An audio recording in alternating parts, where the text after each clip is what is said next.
Hey there, and welcome to Comedians on Technology, People, Trends. I'm your host, as always, Sam Joseph, and today we're very lucky to have comedian Daniel Walker with us. Hey, Daniel, it's really great to have you on the show. Hi, thank you for having me. It's great. I'm looking forward to chatting with you. Wonderful, wonderful. Now, Daniel, you're a very funny person, and I think I mean, the number of listeners that we have now has gone through. It's like about 11 billion. There's more listeners than there are actually people on planet Earth because we've got all of the people who've got multiple personalities. They're all individual personalities. They're all listening, and so like I can sense this huge this throng of billions of people stamping their feet and wanting to know what your comedy origin story was. Was it that you were a small, unsuspecting rodent who was like struck by lightning and gained the powers of Superman and used it for comedy? How did it all kick off? Well, I've been a huge fan of comedy ever since I can remember. It's all I watched as a child. It's all my family watched, sitcoms, stand up, going out to see comedy. It's always been a part of my life. And I've worked in the music industry and theatre all my life, but I've been, from the backstage point of view, I've been a stage manager. Mm. And last year, Um, I was literally lying in bed, could not sleep, and just trying to find things to sort of keep me interested, keep me sort of occupied at that point. Hmm. And I was on Facebook and I saw a ultra comedy course that was sort of launching very soon in Brighton. And before I'd known what I'd done, I'd applied. Hmm.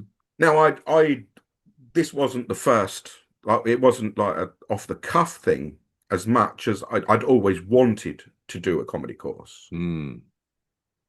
Um, and I'd always thought stand-up comedy could be something really, really good and really interesting for me. And it was just that spur of the moment thing. Um, if I go back a couple of years though, I because of health problems, which is too long to go into right now, Mm. um, I spent lockdown and more in my house. I was in my house for 600 days because Mm. of low immunity. Mm. So when I came out, I had sort of agoraphobia, was terrified of the world, of infection, of everything. And so I forced myself to do something to get myself over that hump. And I Mm. joined a choir. Mm. And I'm still in that choir now. It's the best thing I've ever done in my life because it brought back the love I had of performing that I had when I was a child. Mm. And that has sort of gone as you get into an older teenager and get all embarrassed and unsure about things. That had sort of, and I sort of made a decision to work backstage instead of on stage. Mm. And so just having those people round me performing with me brought that passion right back. And so the idea of then last year when I was lying in bed reading that Facebook post, I was just like, fuck it. I'm doing it and I'm going to love doing it. And I keep saying the best thing in my life. But again, these, all these things are, and doing comedy has been spectacular. Mm. It really has. I've met some of the best people. I've had some of the most amazing fun, incredible audiences, lovely nights. I've had some of the most horrific performances in the world, but I love them equally Mm. because if you look back today at one of those horrific performances, one of them in a basement of a cafe, it was like a long, thin library. There were four 18-year-old girls, Mm. and I got up and started talking about Viagra, Mm. and they left. Mm. But it, I've always looked at sort of experiences, good and bad, as each one is a learning curve, and you've got to be able to enjoy those experiences or find a moment in those experiences that you can keep hold of and take forward, take with you. And there's no criticism. Those girls didn't like my comedy. Mm, That's absolutely their right, their privilege and, choice. mm. Because art in all its forms is totally individual. Yeah, yeah, great stuff. Yes. Well, no, I mean I mean, it's a lovely, lovely, lovely f philosophy. Yes, I certainly like on an intellectual level, I'm like, yeah, all of the difficult ones. Yes, that's learning. Mm. I am, yeah. I sometimes struggle with that. I find the painful experiences quite painful and difficult to move on from. But I love the sentiment. I think you've got to give yourself permission in the hours after a performance to go, either that was shit or I was shit. I fucked this up, blah, blah, blah, blah, blah. But then give yourself permission to go, right, okay, when I get up in the morning, I'm going to move on. Mm. I think it's allowing yourself to get pissed off about it equally as much as allowing yourself to move on from it. Yes, yes. I mean, it sounds great. There's, I keep on forgetting her name, but there's a very famous comedian who, oh gosh, she's sort of a northern female comedian who looks a little bit frumpy, but then can be quite explicit. And yeah, I'm blanking on her name, but it was Sarah Millican. Sarah Millican. Yes, That's what, yeah, I was thinking of. yeah. Yeah. And she has her 11 a.m. rule that basically says after 11 a.m. the next day, that's, the previous day's gig is gone. Like basically Mm. you have until 11 a.m. the next day to feel great about the gig that you Yeah. had, or to feel bad, and then 11 a.m. next day, right? That's it, you're not allowed Yeah. to dwell in it. I mean, No, which absolutely. It's the perfect rule. it's a great rule. I mean, but I find it very difficult to follow. I mean, I'm still basking in the reflected glory of a gig that I had last Thursday, and still sort of like slightly struggling with a difficult gig from Friday. So it's like these the ideas make sense, right? It's like allow yourself have these sort of things. I think I'm just not completely in control of my mind. Do you know what I mean? Mm. Yeah, yeah, yeah. But yeah, that's brilliant. I mean, wonderful stuff. And yeah, yeah. So you did the ultra comedy I did the course. ultra comedy course and an interesting company, shall we say. Um, Yes, well, tell us all. I mean, I mean, even going, you were a fan of comedy for many years.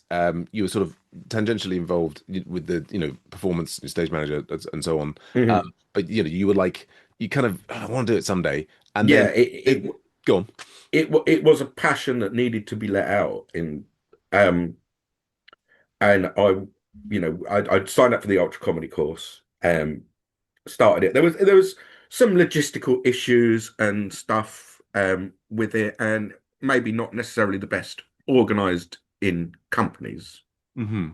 Um, but the mentor we had, I consider myself exceptionally privileged to have had, Mm, and it was Joe Foster. right. And I don't know if you know Joe, Mm, um, but he's a fabulous comedian, um, but really, really grounded mm, in himself and in his life, and was able to install that in us as well.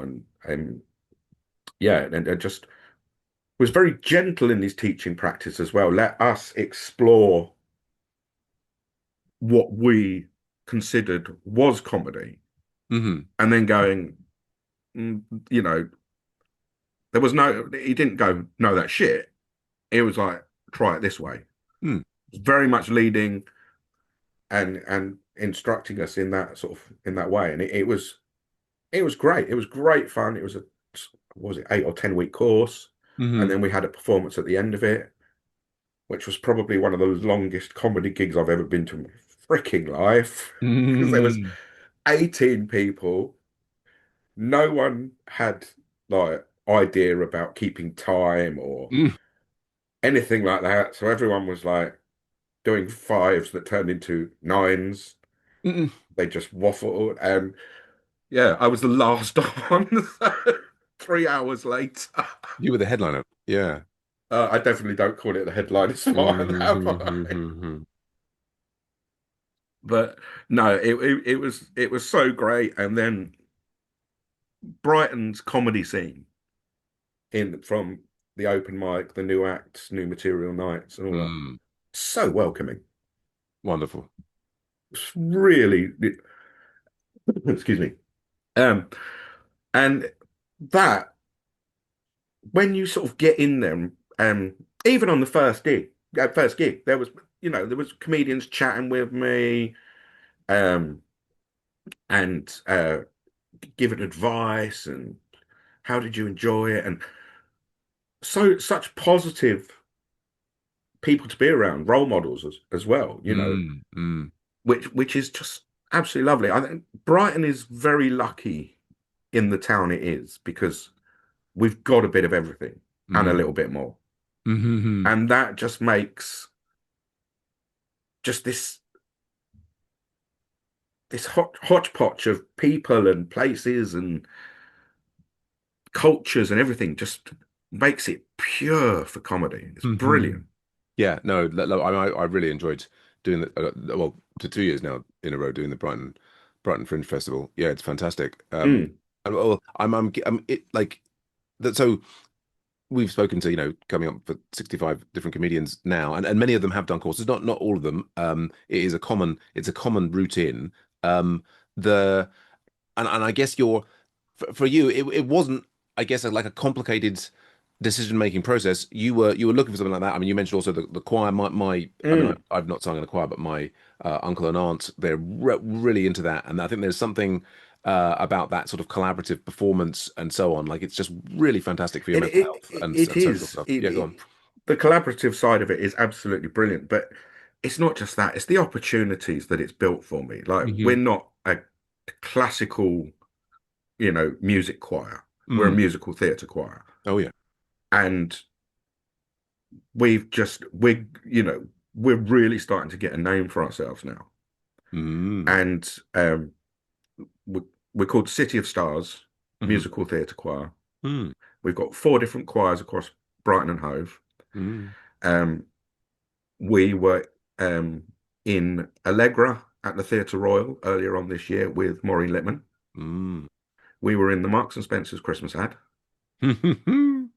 which was great fun. It was such an amazing thing being up at Warner Brothers Studios for a week. Wow.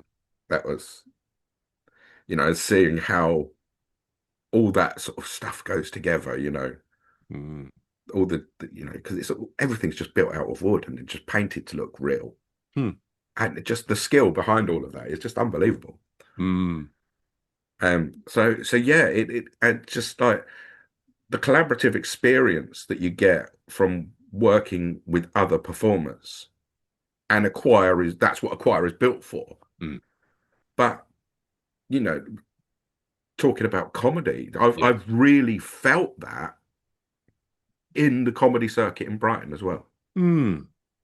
Yeah, well, that's lovely, and of course, strikingly, stand up very often, a single person, and you doing the ultra comedy course, and it sounds like you were enjoying it. Were you filled with trepidation when you were doing that final sort of showcase show at the end? To talk us through, No, like, oh no, I go on. was really on a high for it. Mm, I was like, I've got something to say, and if you like it, you like it. Have a laugh. If you don't, fine. I was so up for this new adventure at that point, mm, standing in the venue, watching the other performers perform, waiting to go on, drinking rather too much as the afternoon mm, went on. mm, But I wasn't drinking through nerves or anything. I was on such a high, like this is the beginning mm.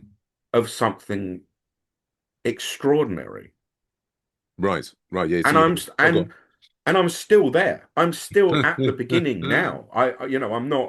I'm not under any illusions that Mm, 1 year in, mm. you know, I'm going to be, headlining anytime soon or anything like that. But Yeah, it's but you're such a well balanced guy. See, like I was like sort of, I think, like 20 gigs in and thinking, yeah, I'm gonna be world famous immediately. But so I'm strange.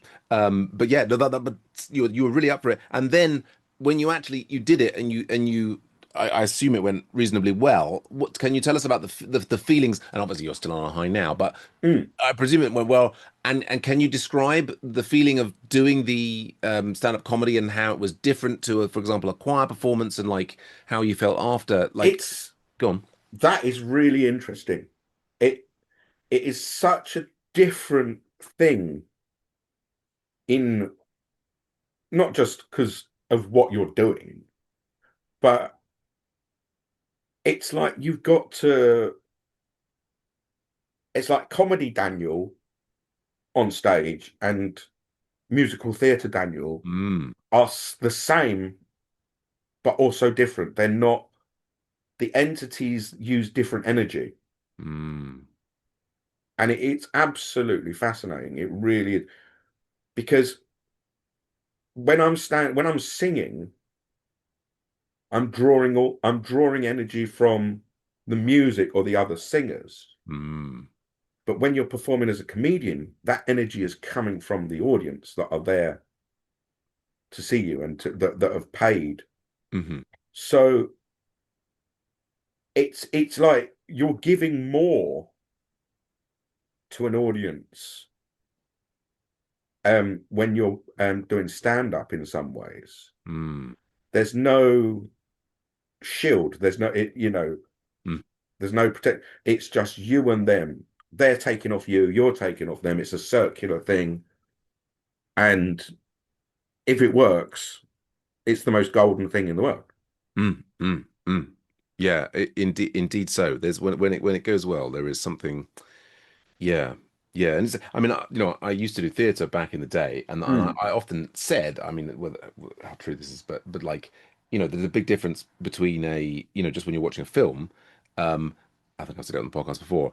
Like when you're watching a film, however you react, the mm, actor's performance in the film is not going to change. But if you're in a live performance, then the sounds made by the audience can impact how the people on stage behave, and that's brought to a head when it's just one person on stage, and also that they're presenting themselves as opposed to some absolutely. character. Yeah, yeah. So you loved it, and you're right. I've got to do this more. And then so now, how is your week looking? Are you? I guess you're out doing either choir or stand up each night of the week, or how does it work these days? It's probably around about 3 to 4 times a week, um, give or take that I've got something on Mm, comedy or music. Um, like for example, this week I've got a gig tomorrow night, Tuesday night, and then nothing Wednesday, Thursday, Friday, and I've got quite stuff all weekend. hmm hmm So yeah, and it's great. And I always try and go to a comedy gig at least once a week. Oh yeah. It just doesn't matter what, doesn't matter who's on, just to sit there, watch, absorb. Mm, Because I'd say that's as important as performing. right. Equally, because and it's not about competition or what or seeing what's out there or anything about that. Mm, It's about learning. It's about seeing and finding what the audiences want to hear. What do they find mm, funny today? mm, That can change. Geography is a fascinating point when it comes mhm, down to comedy. Like Brighton and London, mhm, totally different places, mm, totally different jokes that may or may not be classed as acceptable. mm. And it's only 50 miles difference. Yeah. It is, there are so many things about comedy that I just think are absolutely fascinating. Mm. No, absolutely, absolutely. I mean, yeah, that part of that skill is, being able to go into the room in the different location or with the different people. And yeah, when I was just gigging in Chicago Yeah, recently for the first time, and yeah, that's I think it's a maybe there's some naturally talented people, but it's a hard won skill. I'm not suggesting that I mean, I've still got the mountain to climb, but that I think it comes from repeated gigging in a variety of different environments. You gradually put together the skills in order to try and please more and more rooms. Yeah, yeah. yeah, yeah, yeah. Indeed. Well, fantastic, fantastic. And it's Oh, go on. reading the room as well. Yes, yes, And indeed, indeed. that's a big skill that you need that all comedians have to learn. Mm. And it doesn't necessarily come naturally to some people. No, no, not at all. Indeed. So, well, wonderful origin story there. Shall we jump on to our second question, which is how technology is affecting your life and comedy? And as I'm often saying at this point, by technology, very, very broad tent. I'm taking notes with a pencil and paper. That's technology. in order to remember one set, one might use a mnemonic technique like the Memory Palace. There's AI, there's social media, there's all sorts of things. And yeah, so I'm kind of like I'm keen to understand how any kind of technique or technology is helping you with both your life and your comedy. And I'm also really interested to kind of it's a sort of subterfuge to kind of understand how you develop your comedy from idea to kill a line on stage. Yeah. No, absolutely. Well, technology plays a huge part in my life. Um, Partly because of the fact I'm visually impaired, and so I use it to help me make adaptations throughout the day. Mm, Um, Whether that's um, I have a talking air fryer, you know, hmm just to tell me how long things take to cook, through to computer that speaks to me. Um, I have a guide dog. I definitely call her technology. Um, and yeah, so I use it all the time, and I th my bugbear with technology is people that forget that they're the ones in control. They're the human. hmm Can you hear me? hmm I'm gonna have to take my headphones out because I'm losing you a little bit. Okay. Alert, your default speaker has changed to speak.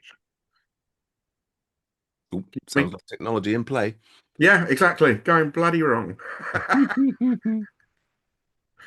Um, yeah, so adaptations and technology is always been a massive part of my life, and it's about understanding how those things can be used to enhance your life, enhance what you're doing, but equally to stop you from relying on them too much. Hmm. Because as a blind person, I live in the sighted world. Mm. That's never going to change. So, as much as the sighted world can adapt for me, I've got to adapt for it as well. Mhm.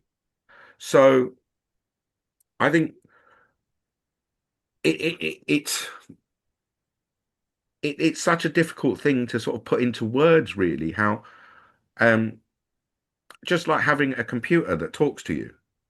Mhm. So it just whatever I tap on the keyboard, it will read or read what's on the screen. And so that allowed, I can't write with a pen and paper, Mm. but I can type on my laptop, or I can type on my phone, or I can even dictate stuff into my phone, which is which is great. But then on the flip side, if we look at it from a comedy point of view, I can't really walk on stage at a new material night with my phone in my hand, glance down at it, Mm. and look Mm. for a prompt Mhm. Mhm. because I'd need that audio About to move to new notification from um Outlook. back, sort of playback. Mhm. So I always wind up comedians and new comedians like everyone that walks on with a bit of paper or a pen, I say, or a phone in their hand, I say they're out of order because I've got to do it from memory. Mhm. Yeah, so I think Sydney May talked about a similar thing. Uh I think she has done something where she has like a she was talking about experimenting with having like an AirPod in and having Yeah, yeah, yeah. sound coming We've through. spoken about that as well. It's fine, but it's just finding the way to work it really. Yeah, It's um yeah. I had this idea of coming on stage with a flip chart yeah. and just have one word per page. Right. I think the audience might get a bit bored of the joke after the first 30 seconds. But um but the one thing, the one technology that's really sort of enhanced me as a performer, and I don't, and it's not from a performance point of view, but is things like AI. As a blind person, being able to ask a machine, Mm. what does this photo look like? Right. How do I make this photo of me look better so I can then put it on Facebook to say, "Hi, I'm Daniel. Come and see me at so and Hmm. so comedy night." So advertising, social media posts, Hmm. all that sort of stuff. It's been an absolute game changer. Mm. Um, Using it to help, like I've got seriously bad dyslexia. Mm. So if I want to write something like a Facebook post or an email or whatever, I'll write it out. I'll put it through an AI. It'll, with the right instructions, and this is the thing with technology is you're the one in control. So you've got to give it the correct instructions. But if you give an AI system the right instructions and say, don't edit this, but correct the spelling, correct the punctuation, Mm. and then, you can advise me that if you think this paragraph might be worth changing this way or that way. Mm. But, it's keeping that control, keeping yourself, um, so that you're not just, opening an AI and going, write me a Facebook post about me performing at so and so club. Mm. Mm. It's still got to, it's still got to come from you. It's still got to be part of you. It can't, you can't allow it to take that all that away from you because it just brings on laziness. Yeah, Quite indeed. simple. I caught my Indeed. nephew a couple of months ago. He literally was like, GTP, can you create me an essay about so and so? And then took it into school and handed it in. Mm. And he got away with it, the cheeky little sod. I don't know what annoys me more, whether he did it or the fact that he got away with it. Yes, big challenge in education at the moment, definitely. It really is. Um, what was I going to say? Yeah, and about sort of AI and stuff as well, is because there seems to be this element of people in the comedy world Hmm. that have a real problem with it. Hmm.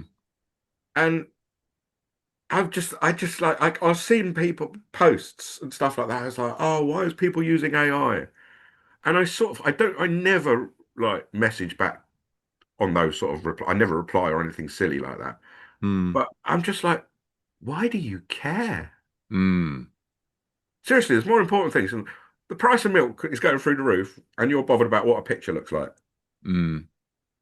It baffles me when people get on their high horse about seriously pointless things. Yeah. Yeah, it's I think well, it's All funny because technology is open to abuse. End of story. I think the and sort of not just social media, but all media sort of creates these little like bubbles of perception. So Mm, so like people are kind of and then like everybody's mind is yeah, like I think people are so different, and the thing that riles one person up that's then not such an issue for another person, and so on. It's very, yeah, it's very strange. It's yeah. very strange. Yeah, yeah, and then so, and how does in terms of the sort of like comedy Mm. generating process? Do you want to talk us through that and to what extent technology is involved as you come up with your jokes and get them up on stage and Um, adjust them and tweak them and so on? it I find the thing with sort of using technology. So my first port of call, so if I come up with an idea, Mm. my first port of call is to make a note of it on my phone, um, voice record Hmm. something. And then what I do is I will write out an idea and then I will ignore it. Oh yeah. I won't think about it for 24 hours. Then I'll go back and look at it and go, well, that's absolute crap, and Hmm. delete it. But then I really enjoy, and I say, is it technology or is it not? But I really enjoy sort of just bouncing stuff off other people. Hmm. Just, what do you think about this? Can you spin it another way? Can you? And because getting different people's points of view really helps me shape something. Hmm. It sort of once I've got a few different point of views. I can see where I want a punchline to take the audience. And like I do a joke essentially that is about 9/11. Oh yeah. But the only two words I say that has any relevance to 9/11 is plane and New York. Mm. The rest is in everybody's head. Mm-hmm. And that's what I love. I love challenging an audience and putting the ideas on them Mm-hmm. instead of sort of just feeding them a punchline. Mm-hmm. I Mm-hmm. find it absolutely, I love it. I really find it fascinating. Um,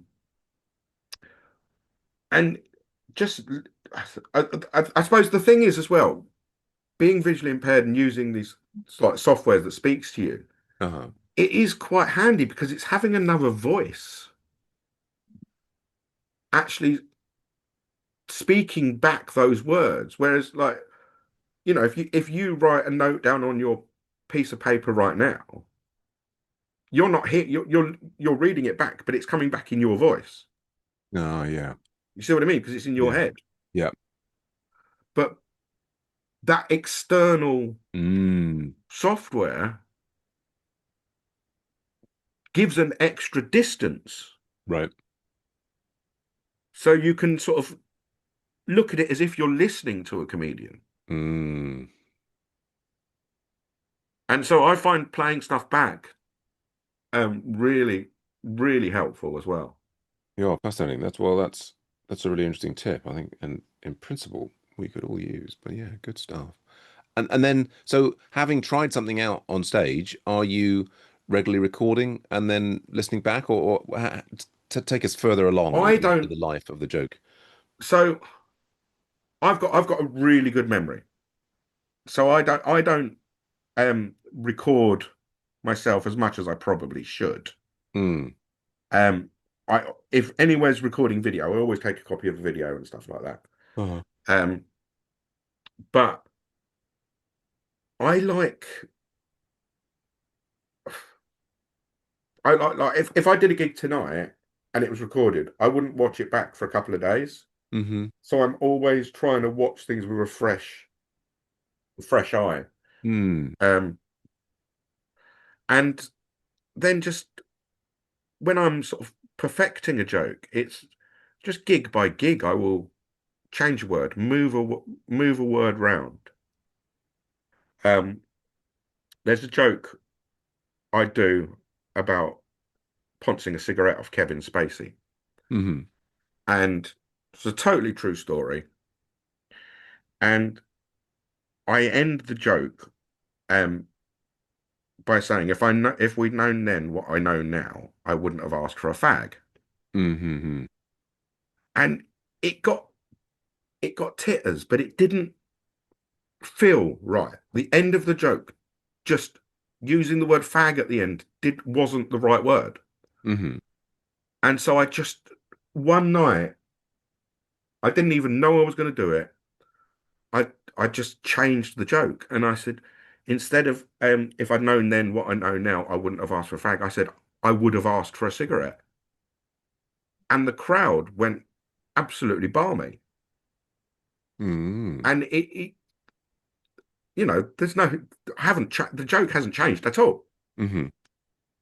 But just the breaking of those words up, the two meanings, Mm-hmm. gave the joke more legs. Mm-hmm. Mm-hmm. Because partly because I wasn't repeating myself, I wasn't saying that, because I'd said the word like twice before. Mm. Yes. So Yes, there's definitely something with, sorry, there's definitely something there with like the frequency of word repetition does seem to be very important across many art forms. my favorite way to um sort of try out and perfect a joke is just to keep doing it over and over again Mm. in different ways, different analogies. And you know, it's all well and good sitting here and writing it different, but there's only one, you know, entity that can tell me if they like it or not, and that's the Yeah, audience. absolutely.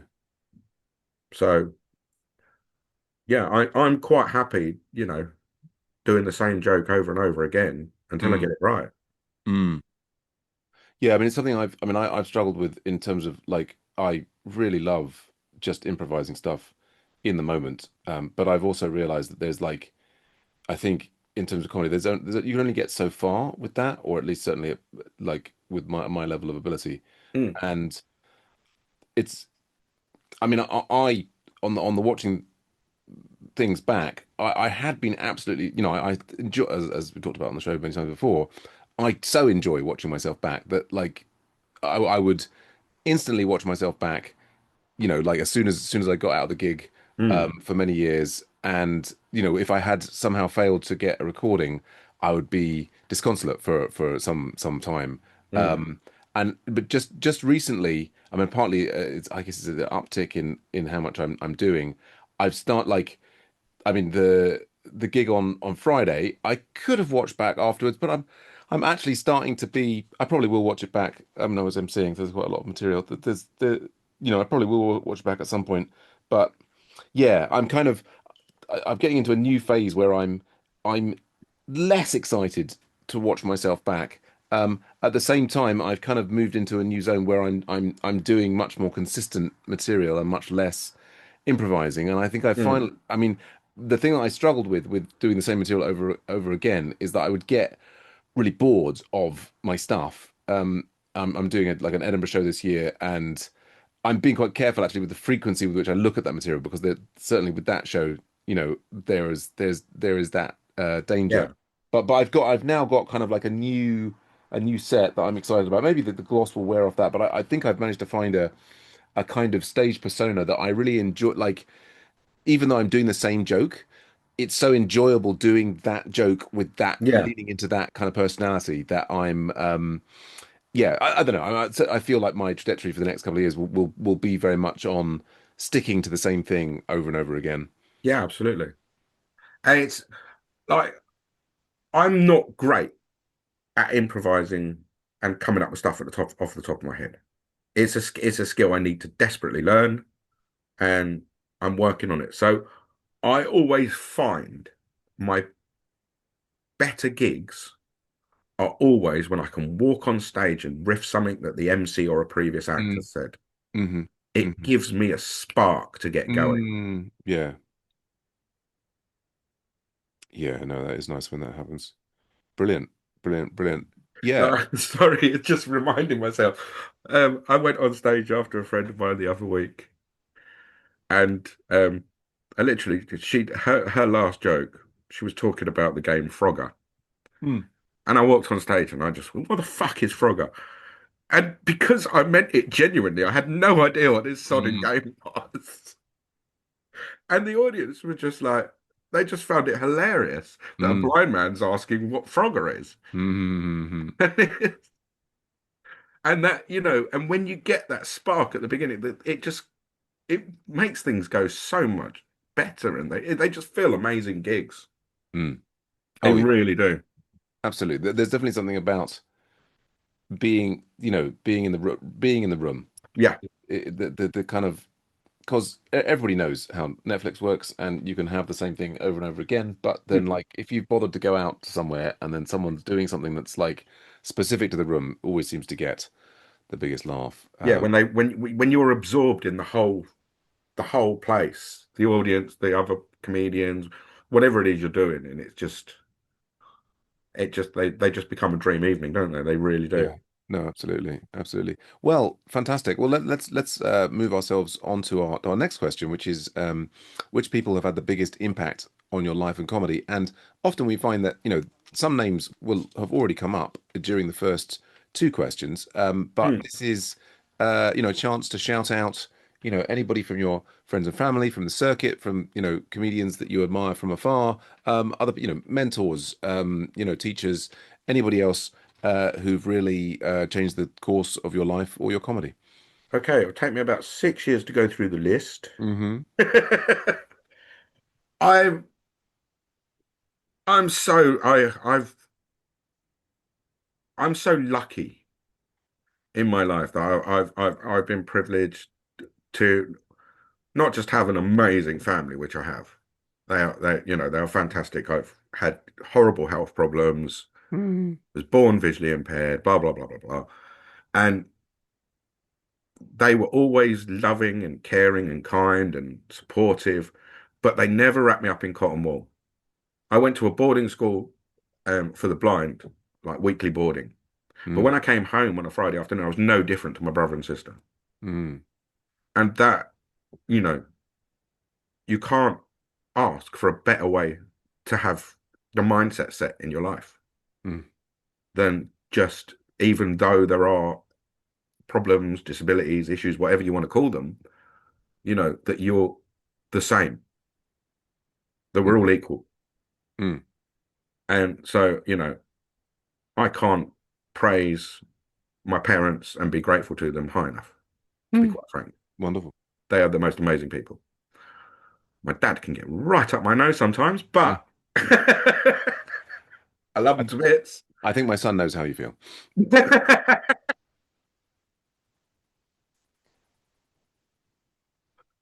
um, but no, comedy. Going back into comedy though, they're just there are so many people in the Brighton scene Mm.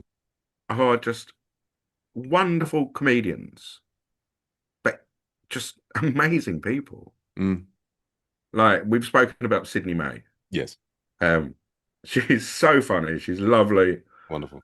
Um, it's quite funny because she did the ultra course a year before me, Right.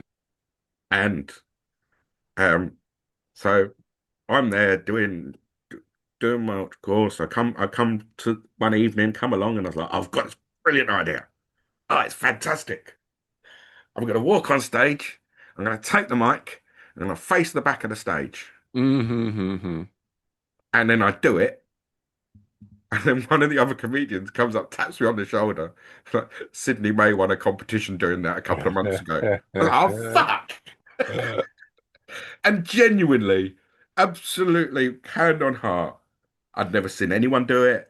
I'd never heard of anyone do it. Right. I thought, Right. Daniel's come up with a fucking brilliant idea here. This is going to be amazing. Mm. Bitch. Yeah, it's frustrating when it reminds me of Freddie Hill. It was like, what? Michael McIntyre's already done the man draw.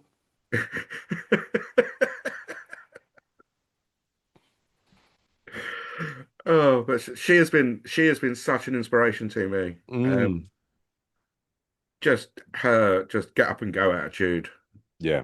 No, brilliant. is just so to be admired, and her pure comedy skill. Yeah. Yeah. No, we It- loved having her on the show. Yeah, we just had her on the Joke Wranglers sister podcast. Yeah, it was fantastic. Yeah. yeah, Yeah. yeah, no, she's just I could probably go on stage and do her whole set quite easily. Um, but I definitely have to say, hand on heart, that one of the most beautiful people I've met in comedy was a lady who passed away very recently called Shah Wiley. Mm. I don't know if you know her or knew Mm. her. Um, one of the just sweetest, kindest, most beautiful ladies in the world. The oldest comedian on the comedy circuit in the country Mm. when she passed away, 81. And you got to love an old lady that can have cock written down her arm, haven't you?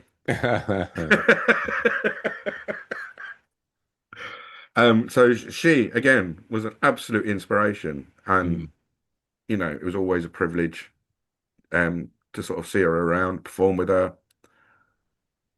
She was an absolute master. Um, I'm just trying to think. I've I've watched comedy ever since I was a child, and so thinking back of all those comedians that I've loved Mm. is really interesting, Hmm. because some of them would not even get bill space now. You know, like I remember my dad taking me to see Mike Reed when I was a kid, Mm. and he was filthy. Um, and people like Lee Hurst, Right. Lee Evans, um, oh, what's his name?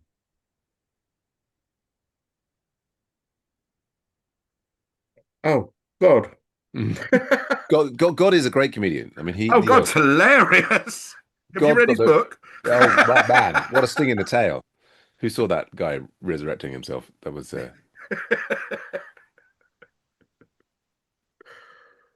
But no, I'm a massive, sort of massive fan of people like Jimmy Carr. I Jimmy Carr. think, Yeah, go on. um, you know, love him or hate him, Mm. you know, he's an absolute, you know, expert in the field. Yes, yes, he's a real Marmite figure, and it's come up on the show many times before. And I think it was hearing him talk on Stuart Goldsmith, Comedians podcast, Yes, that really humanized him for me. And yes, I read it, I read his book, and I just, yeah, he's just a really, like, I mean, I think my preference is for like narrative comedy. I'm mm, sort of I'm really interested in the developing narrative, and Jimmy Carr's more of a one-liner comedian, but I can appreciate what he's doing. yeah. Yeah. It's like I love performing the narrative more than the one-liners, Mm, but um, you know, he is I love laughing at the one-liners. The one-liners just they are what really really tickle me. mm, yeah. They just no, I've been to a Jimmy Carr gig and I've come out in pain. Mm. Yeah, I think Um, his crowd work is very, very good. And yeah, it's yeah, he's it's really sharp. it's that quickness that that I would love to learn for my own skills Mm, of that rapport and response to the audience. hmm Um, it's something I'm working on, of course, but you can see that it's taken him a long time to build it up, but he's the absolute master. mm, mm, And Bill Bailey, hmm um, as a singer and musician, Right. I've admired him.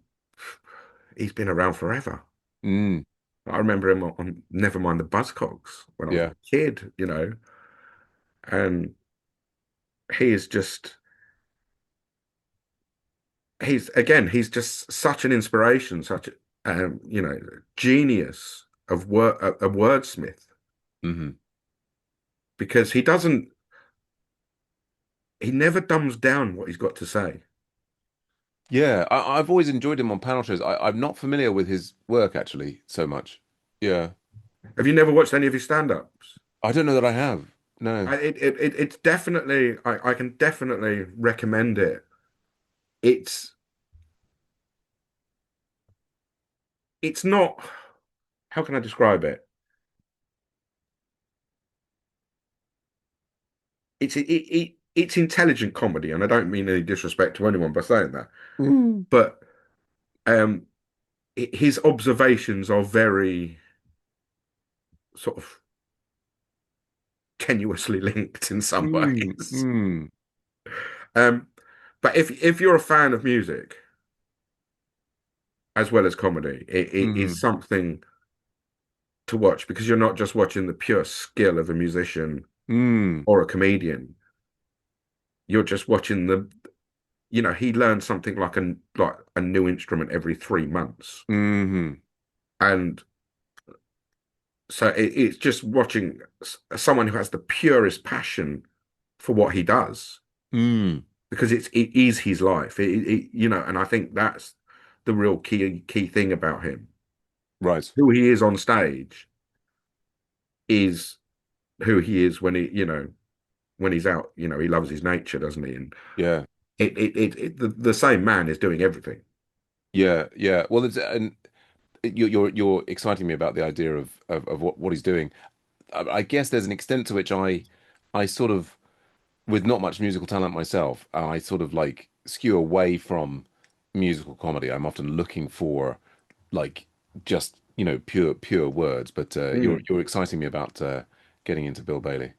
Oh, never steer away from something because you just never know.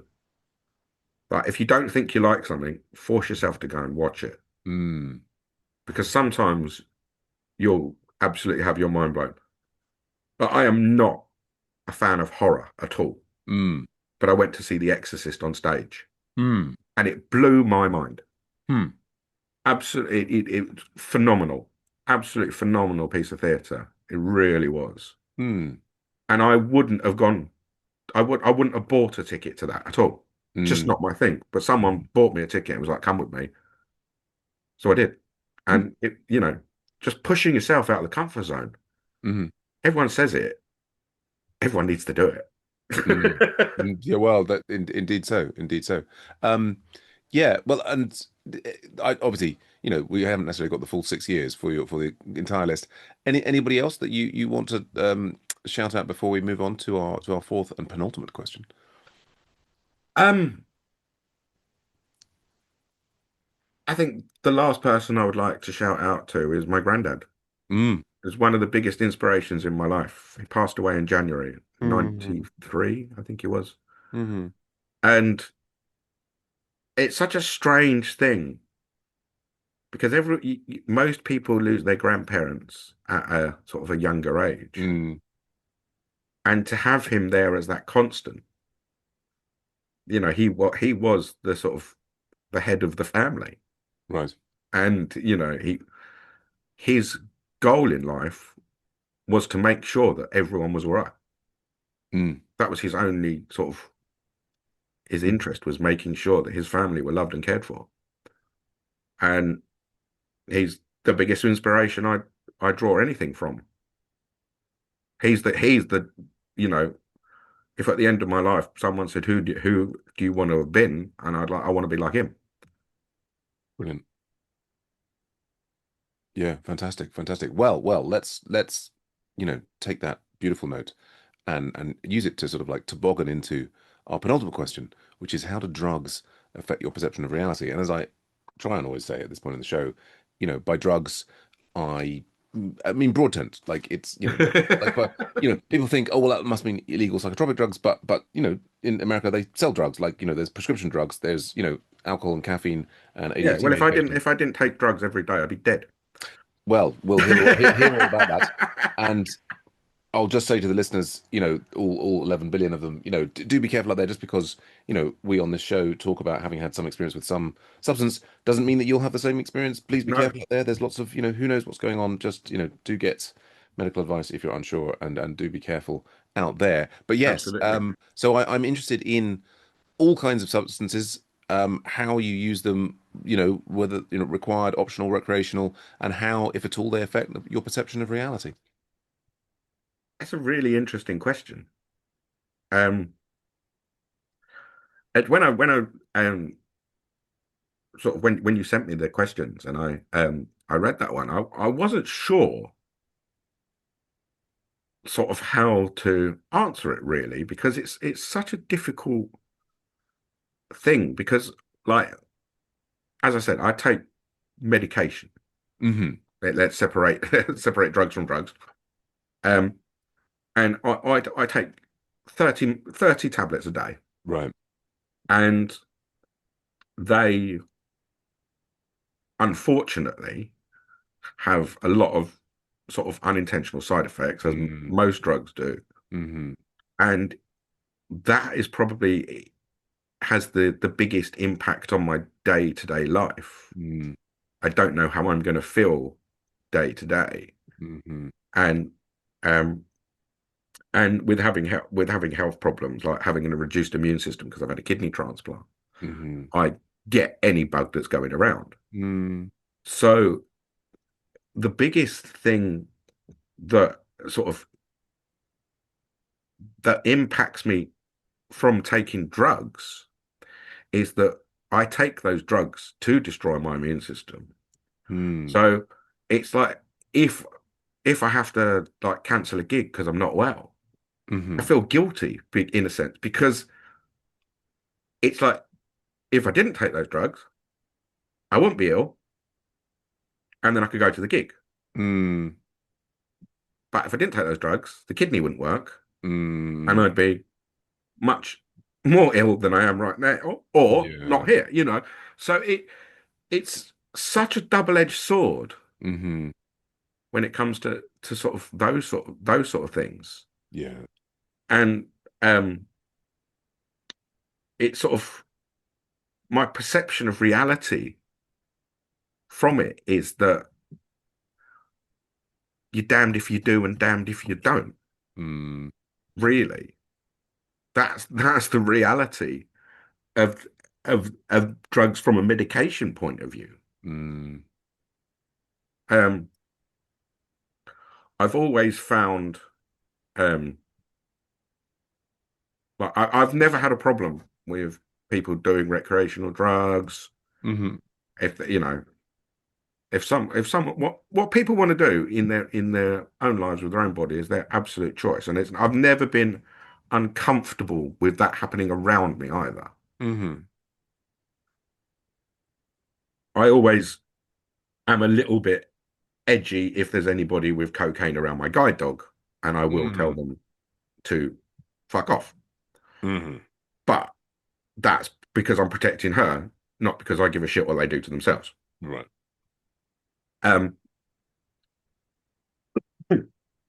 and I've smoked weed for a long, long time. Hmm.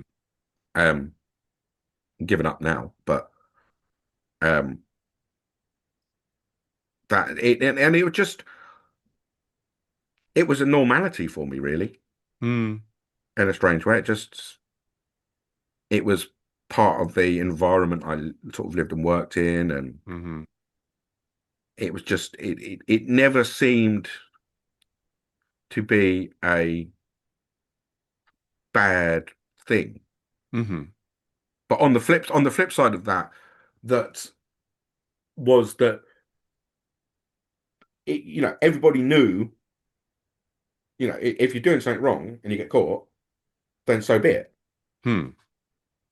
But I think the atmosphere around um, sort of weed is stupid in some ways. Hmm. I I, I think it definitely should be decriminalized, Hmm. and because there's one argument that's always used, and I totally agree with it. Hmm. How many stoners have a fight, and how many pissheads have a fight? Well, absolutely. You know what I mean? Sure. Um, it's quite a simple mathematical conclusion to come to, really. Mm. Um, but I think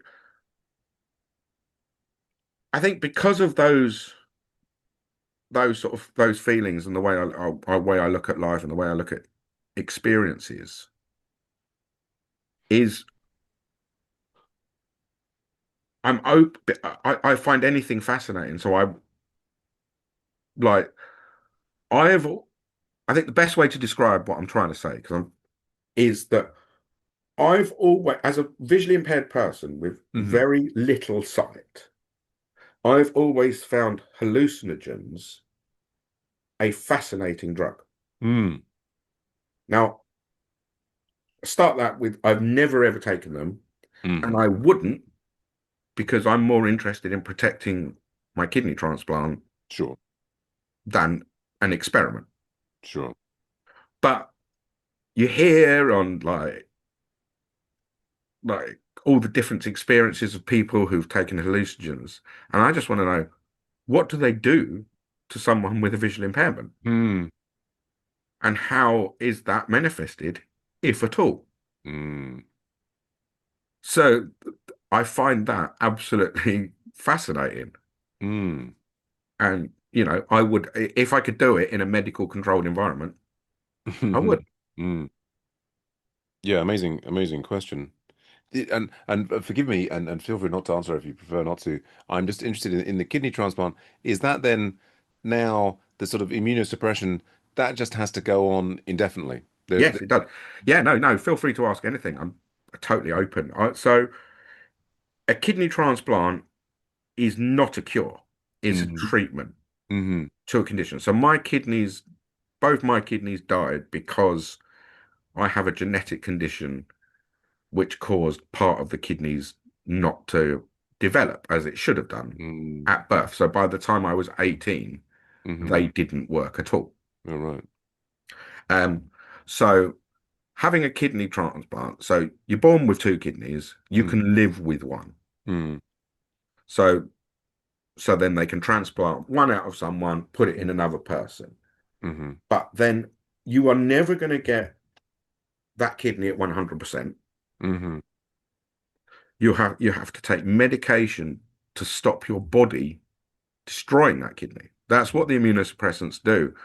They are they are there because the that alien body is in you Mm. and shouldn't be there. Yeah. So your body is fighting that off as an Yeah. infection or a disease. It does seem strange that they're taking kidneys out of these aliens. I mean, if they could just get them out of humans or something, it would Yeah, be. yeah. But So the I, alien the aliens have seven, so there you go. it's much Much more easier. Much economical. easier.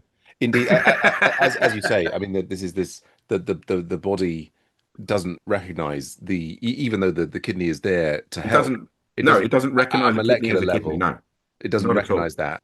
And so, right, and then so you have to take the immunosuppressant in order to keep that kidney healthy and functioning. But as a result, your ability to fight off other forms of infection is reduced.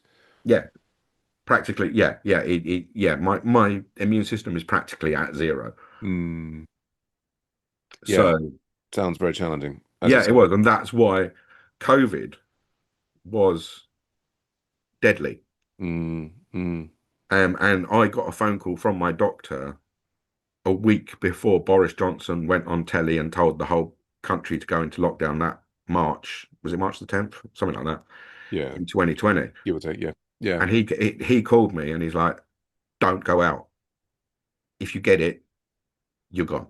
Mm, And you know, and I am so grateful to him for doing that. Not mm, just because he did it for me, because he probably did it for his other patients as well.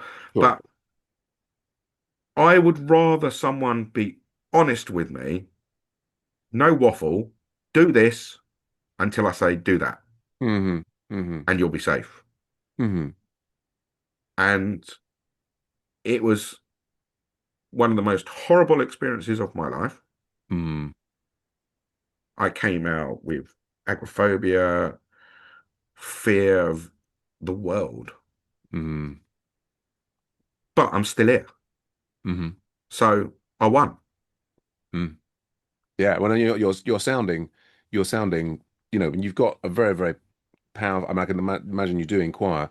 You've got a lovely voice, which is very strong and powerful, and it doesn't betray any of the the obviously the huge challenges you've been facing. And yeah, on a purely audio level, you are here and going strong, and that's a Thank testament you. to your will and what you've managed to come through. No, I Yeah, appreciate that. That's fantastic. very kind of you. Not at I all. I I try and we have an experience and it hits us and it hurts us, and in the moment we suffer, we cry, we ask for help, we do what we ever need to do. But I always believe in that the next day or the next week, the next month, the next year, you look back on that and learn so much about yourself Mm, and so much about what we can achieve as human beings. yeah. We're a great species and we should be proud of ourselves. Mm, We've got serious problems, they're telling me. Yeah, yeah. but we can also look at certain things and say, wow, that's you know, sending a man to the moon, Mm, just a really small example, yeah. but It's like, that's pretty incredible. it's a real, smash the patriarchy, get these men off the planet and away from the women. I Absolutely. Absolutely.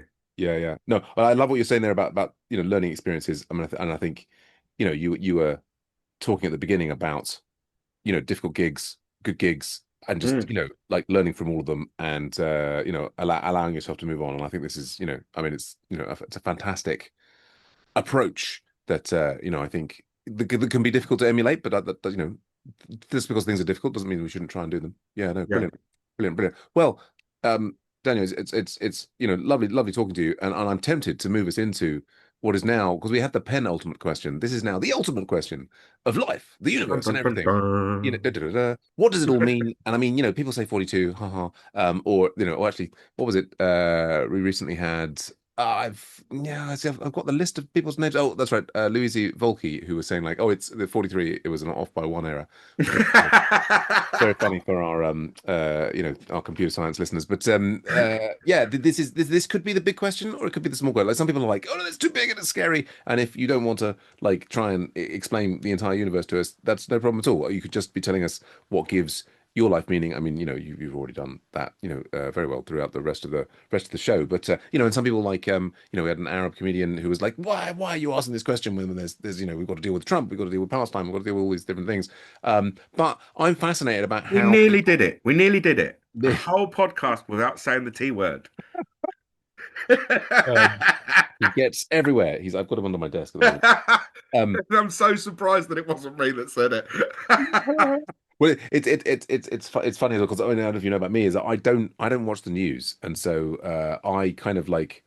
Yeah, there's a weird thing going on there where he doesn't invade my life in quite the same way that he does invade other people's lives, or indeed countries that he But keeps he doing. is But yeah, fucking hilarious. uh, comedy gold. But yes, like I'm fascinated on how people make sense of the world spiritually, intellectually, religiously. We've had Penelope V and Callum McIver talk about their very strong religious convictions. We've had Gil Givens talk about his philosophical position on the world and its meaning and the universe. I mean, I'm just, why is there something and not nothing? What is this strange kind of series of visions that we're having? Why do we fall asleep each day? I mean, we have these weird dreams and kind of like, is that reality? Is the real reality the dreams we're having and this sort of like strange, what apparently consistent thing? Is that actually the dream? I mean, what do you think, Daniel? What's going on here? I'd say it's all reality. Oh yeah. I think it everything we do, everything we see, everything we say, everything we think is reality. Mm-hmm. We are defined by those things. Mm-hmm. Um, like you're saying about people talking about their religion. I really admire people. Like I'm an agnostic-ish atheist, Oh yeah. but having a strong, secure faith, for those people that have it and that live with it and get everything that they need out of it, that is to be admired, I suppose. It's Mm-hmm. it's such a beautiful thing. Mm-hmm. That surety, that certainty, um, that people have, and we all need something Mm. in life. We all need to have faith in something, I suppose. Hmm. But faith is a good word because it doesn't necessarily. I think people forget that it doesn't necessarily mean religion. Mm-hmm. It's like I have faith that whatever I need, whenever I need it, I can go to my mum and dad and ask for help. Mm. You know what I mean? And that's pure Right. faith, Mm-hmm. absolute 100%. Mm-hmm. And so we all need these things that whether they are family, friends, life, God, whatever it is, we all need them to give us a place to go. Mm. And so I look at the world in a way of wonder. Mm-hmm. Everything out there is beautiful. Everything out there is amazing. Mm. And why are we here? doesn't matter as much as we are so lucky that we are. Mm. You know, what's out there?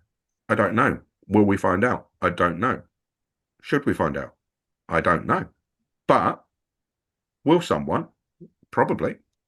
Mm-hmm. And whatever it is, it'll be interesting. Mm-mm-mm.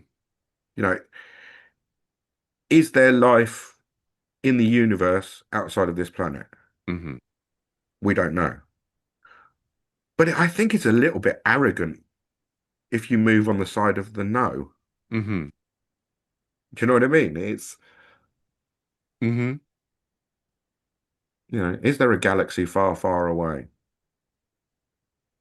Could be. Yeah.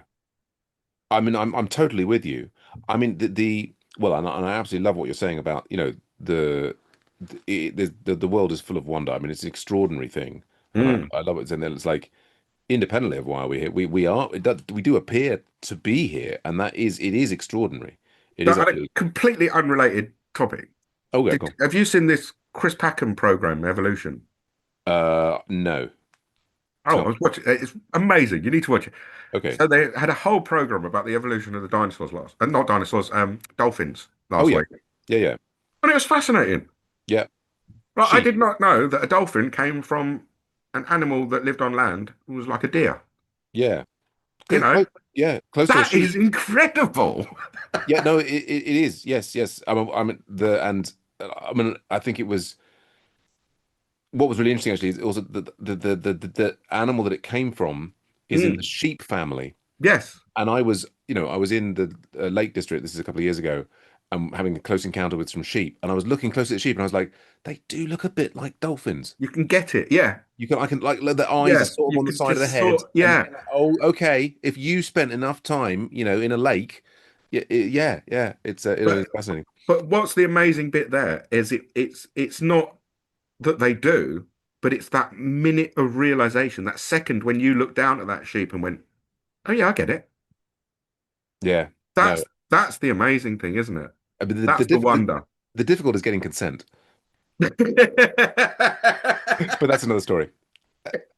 If the sheep comes onto you, I mean, anyway, what we talk about, the, but yeah, What is it? What is it they say? It's always better to uh, ask uh, forgiveness than beg ask permission. for forgiveness than yeah, that's it. The other way, beg forgiveness rather than ask permission. Yes, yes, yeah, good. I mean, it's an extraordinary world. And I think I totally like.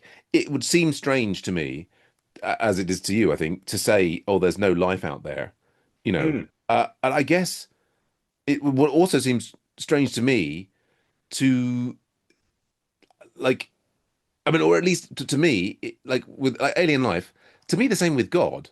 It's like, I mean, to the extent that like if you kind of who knows what really, I mean, God is a very complicated word, like, mm. but like, the idea that someone can say yes or no to alien life is similar to me is like, how can you say yes or no to God? And I mean, like, I love what you're saying about admiring people's, their faith and security Mm. and so on. And I guess I'm just sort of slightly confused by people who are really certain in their faith, in that I just don't understand how. I mean, I don't have any beef with No, people no, no, no, no. But no, who but say like, oh, I know that God exists and He's looking after me, and I'm like, wow, that's it's just but the in it. Go on. that's your inquisitive mind just wanting to ask why and how. Yeah, trying to understand it. Um, You yeah, know, because yeah, because you're not sort of taking anything away from their faith. You just want a little bit more info. a little bit of insight. I mean, Yeah. although I mean, I've got to the point these days where live and let live, really. Mm. But I think there was something else that you were saying there that I was, and now my handwriting is so bad that I can't. That like, oh, well, you were also saying about needing faith, and and obviously, like faith is a very like it can get you through some difficult times if you have Yeah. faith. And like you were talking about faith in your family, and I was trying to, I mean, I don't know that I have faith in very much, if I'm honest. I don't know that there's anything that I really believe in, or I mean, maybe it's something I need, and I don't really realize that I need it. But yeah, hmm, I'm not sure what, if anything, that I could. I have a fairly strong faith that like I love comedy, and I'm going to be wanting to do it for quite a long time. Yeah, yeah, But yeah.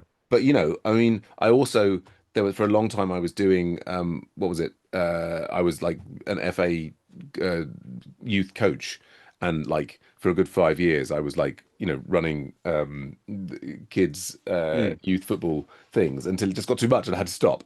And I often do things very intensely, and then it gets to a point of too much. But yeah, it's certainly.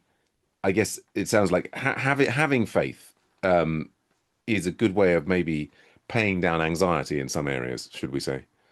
Yeah, I suppose it is.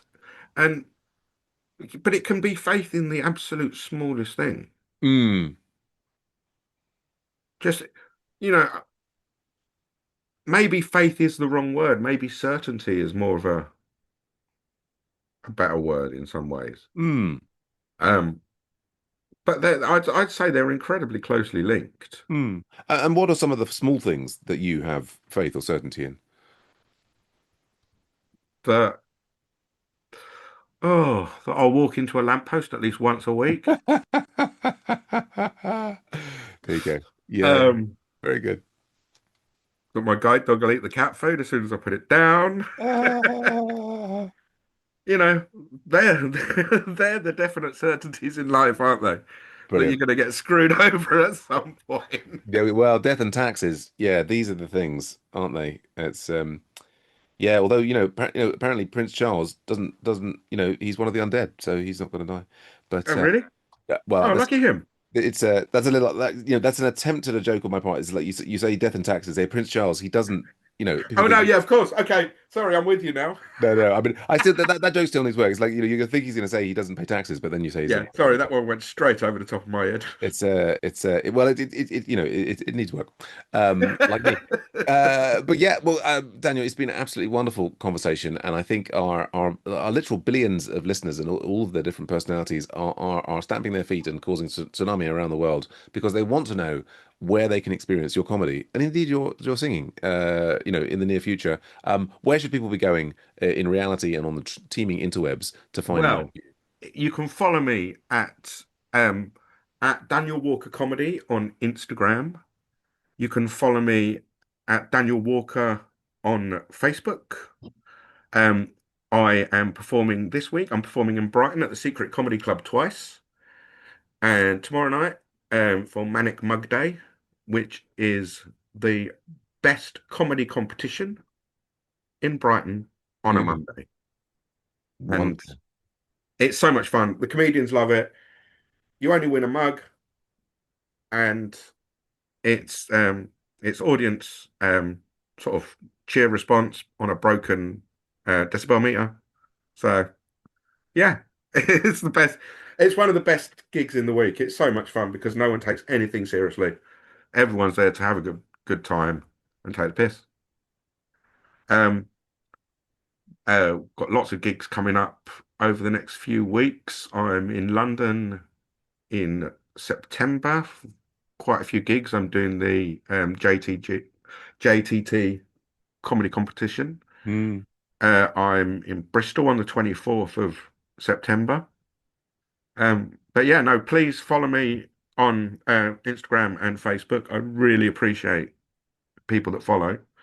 And I also got to give a quick plug out to I promote um, comedy gigs in Brighton as well under the Shot Show. Mm. And we've got a gig on the 23rd of August at the Brunswick in Hove. We've got some amazing comedians.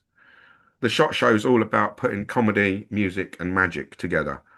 Mm. So we've got amazing comedians, fantastic magician who I'm keeping secret, and we've got fabulous young singer who's new to the circuit and is unbelievable. So Brilliant. yeah, Brilliant. Yeah, and in fact, it's Sunday, August the 9th today, and I'll try and get this out later tonight to make sure that people can immediately go to things tomorrow, Monday. Yeah, fantastic. Well, Thanks, everyone. And remember, you can help support comedians on technology, people, and drugs by leaving us a review on Apple Podcasts and by following us on Spotify, where you can ask questions and add comments. And we love hearing from you. And yeah, it's brilliant. I mean, do follow us on Spotify, get us up into more people's brains. And do check out our sister podcast, Joke Wranglers. Now, I think we're about to record episode 6. And that's a comedy panel show where two teams of two comedians wrestle for through a series of 10 comedy challenges to produce the best joke and the Joke Wrangler crown. And we look forward to being in your ears again real soon. Last word to our fantastic guest, Daniel Walker. Thank you. If you're walking down the road and a blind person is walking towards you, and as you get closer to them, you can't get round them, they walk into you. And they say, "Oh, I'm so sorry. I didn't mean to touch there." They're lying. Thanks. Good night.